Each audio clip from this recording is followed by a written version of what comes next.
ticket for the long way round. 2 bottles of whiskey for the way. And I sure would like some sweet company. I'm leaving tomorrow, what you say? Bonjour à tous, je suis heureux de vous retrouver à mon tour pour cette nouvelle saison des Mugs. Aujourd'hui, je vais vous parler du ciel et de l'enfer, parce que franchement, c'est un sujet génial, qu'on n'en parle pas assez souvent. Alors cette semaine, on prend 5 minutes pour ça. Quand on parle du ciel et de l'enfer, il y a toujours tout un imaginaire qui se met dans notre tête. Pour l'enfer, ça va être les flammes éternelles, les petits diablotins avec leurs fourches. Puis pour le paradis, ça va être les petits angelots, les nuages, Saint-Pierre avec ses clés. Puis évidemment, il y a tout aussi l'imaginaire qui nous vient des séries Netflix. Bref, on est pollué par plein d'images dans notre tête. Tout n'est pas forcément à dégager. Il y a des bonnes choses, et puis à travers les images, il y a souvent un bon message. Mais il faut pouvoir purifier ça, parce que souvent, ça nous emporte dans une mauvaise direction. Pour pouvoir purifier tout ça, on va s'appuyer sur 2 appuis inébranlables, l'Église et l'Écriture. L'Écriture, parce qu'elle est la source de toute notre révélation, de toute notre foi. Et l'Église, parce que c'est grâce à elle qu'on arrive à avoir une juste interprétation. Je vais vous donner un exemple. Le Christ lui-même nous parle de l'enfer dans les évangiles. Dans l'évangile selon saint Matthieu, il nous dit « Déjà, la cognée se trouve à la racine de l'arbre. Tout arbre qui ne produit pas de bons fruits sera coupé et jeté au feu. » Alors quand on entend ça, on commence à s'interroger. On se dit « Mais est-ce que j'ai porté des bons fruits ? Mais en fait, peut-être pas. Mais alors, qu'est-ce qui va m'arriver ?» Et là, on commence à avoir peur de Dieu. Et ça, c'est un gros problème. Et c'est là où l'Église nous aide dans un premier enseignement. Parce qu'elle nous dit qu'il faut prendre chaque parole en fonction du genre littéraire dans lequel il a été écrit. Par exemple, ici, c'est un genre exhortatif. C'est le Christ qui cherche à nous convertir. Et qu'est-ce qu'il nous dit ? Il ne nous dit pas « vous serez tous foutus ». Il ne nous dit pas « voilà ce qui va vous arriver ». Il nous dit « voici ce qui ne doit surtout pas vous arriver. Et pour cela, changez ».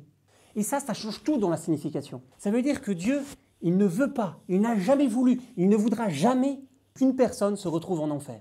Et ça, c'est essentiel. Ce n'est pas parce que la révélation n'est pas à comprendre comme une description pure et simple que pour autant l'enfer et le paradis n'existent pas. Il faut avoir une juste interprétation. Alors comment on peut faire ? Eh bien pour ça, on va s'appuyer sur l'entièreté de la doctrine. Et on va pouvoir avancer en répondant à 3 questions.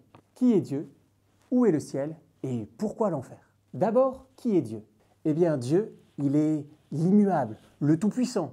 Oui, mais d'abord, substantiellement, l'amour. Dieu est Dieu. Dieu est bon. Dieu ne change pas. Il ne devient pas d'un coup un juge terrible et méchant qui nous envoie à l'enfer. Dieu est bon, il nous l'a prouvé, il nous l'a manifesté en envoyant son Fils sur la croix pour nous sauver. Et ça va nous aider pour avancer avec la deuxième question. Où est le ciel ? Le ciel, il n'est pas en haut, très loin, qu'on pourrait atteindre avec une fusée ou un avion. Le ciel, ce n'est pas un lieu spatial, c'est un état. C'est le lieu de la présence de Dieu. Le ciel, c'est la demeure de Dieu. Qu'est-ce qu'on dit dans le Notre Père ?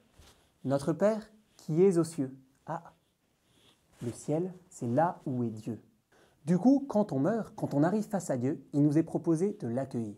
Et alors, notre être tout entier, qui a été fait, qui a été créé pour l'amour de Dieu, peut trouver son plein épanouissement. C'est comme un feu consumant, un feu d'amour, comme quand on est amoureux, qui nous embrasse dans toutes les dimensions de notre être. Et ça nous remplit de joie. Et bien ça, c'est le ciel. Mais alors, dernière question, pourquoi l'enfer ? Eh bien l'enfer, ce n'est pas le lieu où Dieu voudrait envoyer ceux qui n'aiment pas. L'enfer, c'est le lieu de l'absence de Dieu. C'est ce que vivent ceux qui, lorsqu'ils sont face à l'amour de Dieu, choisissent de le rejeter. Et alors, ce même amour qui pouvait épanouir le cœur des bienheureux va se mettre à brûler.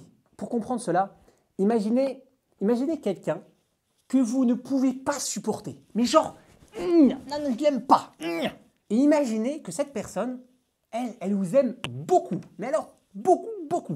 Et qu'elle vous le manifeste. Ça énerve, hein, ça crispe. Eh bien l'enfer, c'est cela. L'amour de Dieu ne peut pas être arrêté. Mais quand on le subit, ça devient insupportable. Ça brûle. Ce n'est pas Dieu qui choisit de nous punir, qui devient d'un coup méchant. C'est nous qui nous-mêmes nous punissons. Et Dieu vient respecter cette liberté jusque-là, parce qu'il nous aime jusque-là, jusqu'au moment où on le rejette. Ainsi, quand on entend le Christ nous parler du ciel ou de l'enfer, de la géhenne de feu ou du royaume de Dieu, il faut comprendre qu'il nous parle de la condition que nous aurons quand nous serons face à Dieu, quand nous choisirons enfin de l'accueillir pleinement ou de le rejeter. Le ciel et l'enfer ne ressemblent donc à rien de ce qu'on peut imaginer. ça dépasse l'imaginaire parce que ça concerne Dieu. Mais c'est quelque chose du coup d'autant plus grand et d'autant plus beau, surtout que ça nous est promis. Car c'est ça qu'il y a peut-être de plus fou, c'est que, comme dit saint Paul, nous voyons maintenant de manière confuse, mais ce jour-là, ce sera face à face. C'est quand même un peu mieux que les petits nuages et les angelots, non? Alors il y aurait encore beaucoup de choses à dire et je suis sûr que vous avez plein de questions, mais ce sera pour une prochaine fois. Alors n'hésitez pas à mettre vos questions en commentaire et à la semaine prochaine. Dieu vous bénisse.